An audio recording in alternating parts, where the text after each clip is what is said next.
Welcome to ITSP Magazine Podcasts, a modern, innovative multimedia platform broadcasting ideas and connecting minds. You are about to listen to a new short story from Sotto, Stelle podcast. We invite families and friends of all ages to gather under the Tuscan night sky, ready to be carried away by magical short stories suitable for children and the young at heart.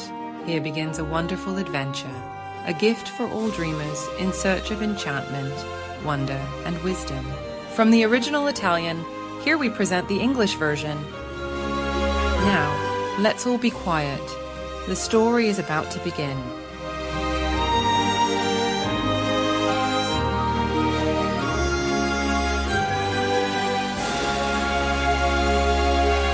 The four-legged adventurers plus one. On the outskirts of a big city, there lived 4 little dogs who took a walk around the neighborhood every day to stretch their legs with their owners. They spent the rest of the time on armchairs or lying in the sun in the garden. In a corner near the wall, behind the house, hidden by a tree, there were some old used and slightly broken objects. One of the dogs, named Tachi, decided to go exploring to see if there was anything interesting and found what seemed to be an old ball, but a bit strange with a kind of leg. "What could it be? It looks like a suspicious object," she thought. "Better call reinforcements immediately. Woof, woof, woof!" The other 3 rushed over, barking, just in case there was someone or something to scare off. "A ball! A ball!" they shouted and got into position to play. The most mischievous and smallest in size, Pippa, started to kick the object with her little paws, but stopped immediately, exclaiming, "Oh, but how hard this ball is!" "It's hard indeed, silly. Can't you see it's a globe?" said Luca and Lillo, the other 2 members of the family, while Tachi remained thoughtful and not entirely convinced. But once it was clear what it was, they all started to observe it as magically turning on itself. It showed distant countries they had heard about from their owners, who, to tell the truth, were great wanderers. At the end of the day, after many adventures, naps, a walk at sunset, and a good dinner, they all went to bed. But thinking about the globe, none of the 4 could sleep much. As soon as they closed their eyes, they began to travel with their imagination and thought of exciting adventures that transported them to unknown and fantastic places to visit. In the morning there was a lot of whispering. "Slept well?" they asked each other. "No, I travelled to unknown countries. I thought of flying. I of sailing the oceans. I climbed very high mountains." Thinking and thinking, they decided it would be really nice to turn these dreams into reality. They continued to chatter, and after a few hours, they all agreed and pronounced the fateful words. "We will be the 4 four-legged adventurers, travelling the world, all for one and one for all." The decision was made.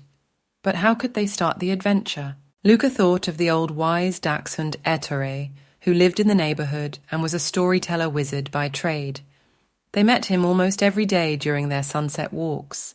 Ettore, sitting in front of his house, would narrate with sparkling eyes stories of fantastic travels to a group of puppies with their owners, all intent on listening. Once they heard him tell about Paris and its majestic Eiffel Tower, rising into the sky above the clouds, the imposing monuments, the huge gardens to visit, and then, attention, attention, croissants with butter and jam for breakfast, baguettes filled with all sorts of things for lunch, and succulent and tasty bones for dinner. "Here's who could help us. Ettore the wizard dachshund," they exclaimed with joy. Immediately, sneaking out of their garden, they passed through a small gap in the fence and headed towards Ettore's house.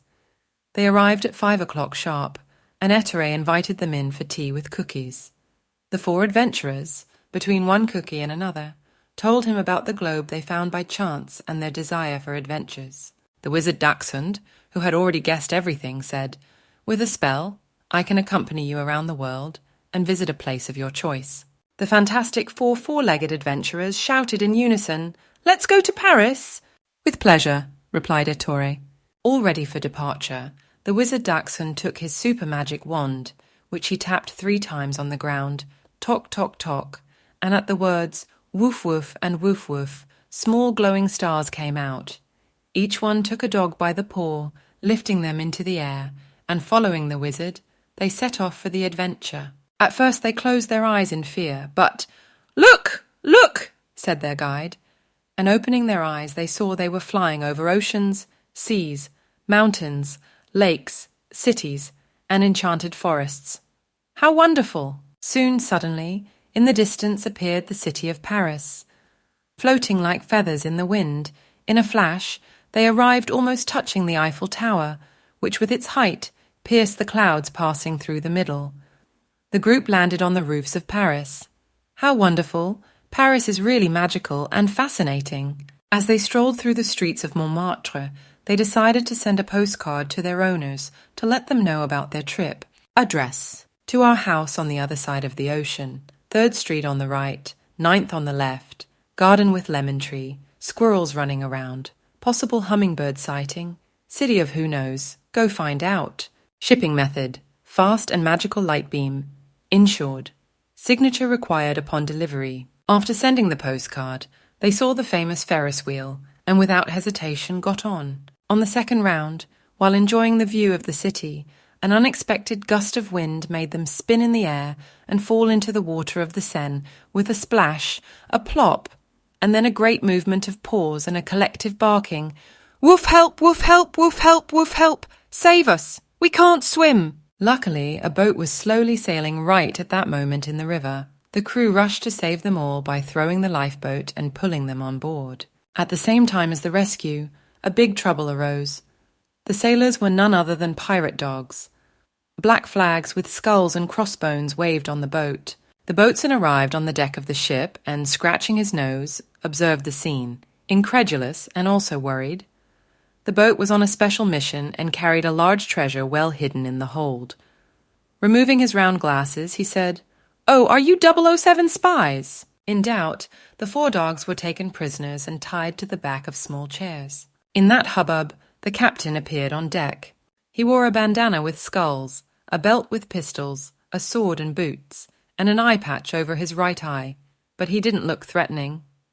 He advanced towards the 4 with determined steps on the creaking wood of the deck. Staring at the prisoners, he raised his sword and shouted authoritatively to his crew, "Stop, everyone. I know these 4 dogs. They are my friends. Untie them immediately, and offer them bones and croissants at will." The pirate captain, approaching, said, "Oh, don't you recognize me? I am Odie. My owner is a friend of yours." So Tachi, Pippa, Luca, and Lillo recognized him. They did somersaults with joy for being saved and for having found a great friend. Addressing the crew, he said, "I lived in their house across the ocean, hosted by their owners and treated like a king." Late as a broken clock, the wizard dachshund, like a lightning bolt, arrived on deck ready to fight to defend the 4 four-legged adventurers. But he could do nothing but breathe a sigh of relief and greeted Odie the pirate with a paw shake. All happy and content, they spent a few hours of joy admiring Paris from the boat with their pirate friends. In the evening, Ettore the wizard dachshund organized the return trip, which included the pirate captain, Odie. The 5 four-legged adventurers, once home, across the ocean, stretched out warmly by the fireplace, recounted their fantastic Parisian adventure. Woof, woof, woof, woof, and woof.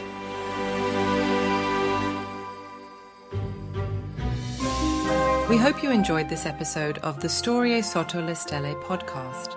If you like this story, add this show to your favorite podcast player and share Storie Sotto le Stelle podcast with your friends, family, and colleagues. If you represent a company and wish to connect your brand to this show and its audience, visit itspmagazine.com to learn how to sponsor one or more of our podcast channels. We hope you will come back for more stories and follow us on our fantastic journey. If you wish to read this and many more stories in Italian and in English, please visit storiesottolestelle.com. A presto.